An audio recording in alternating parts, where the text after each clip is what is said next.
morning, viewers. Welcome to my brief devotion titled Fresh Bread. And I do hope that it makes an impact in your life as you begin a new day in Christ. God created Adam and Eve primarily as spiritual beings.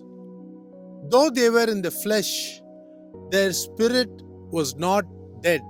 God could commune with them in the God-dwelling part of their tripartite being, that is, their spirit, through intuition. If they were not spirit beings, they would have not been able to see God as well as the serpent spirit and listen to them.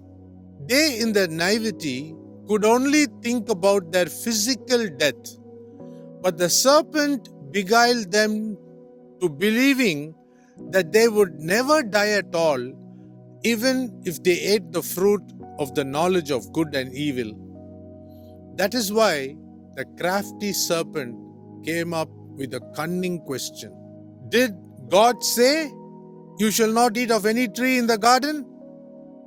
And the woman said to the serpent, "We may eat of the fruit of the trees of the garden, but God said, 'You shall not eat of the fruit of the tree which is in the midst of the garden, neither shall you touch it, lest you die.'" We read this in Genesis chapter 3, verses 1 to 4. So when Eve was convinced by the serpent's spirit that she would not die, she ate it. Seeing that Eve did not drop dead, Adam also decided to take a bite.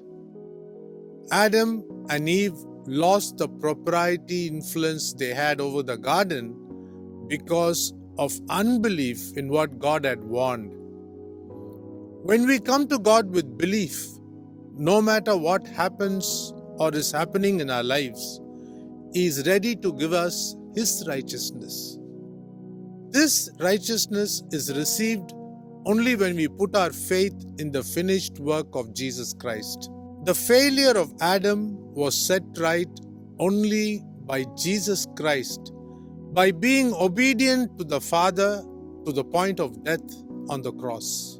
Our human spirits come back to life only when we put our trust or faith on the finished work of Christ on the cross. We therefore have once again become spiritual beings while living in the flesh itself because of the death of Jesus Christ on the cross. As spiritual beings, are we aware of the existent spiritual realm? Think about this. Have a great day. My Jesus, I love Thee. I know Thou art mine.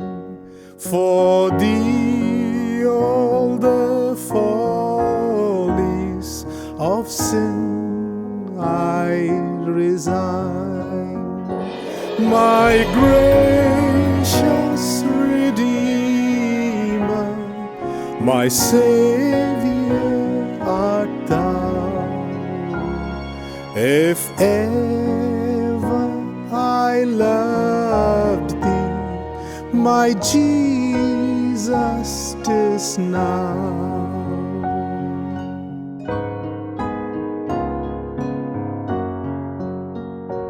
In mansions of glory and endless delight, I'll ever adore Thee in heaven so bright. I'll sing with the glittering crown on my brow. If ever I loved Thee, my Jesus,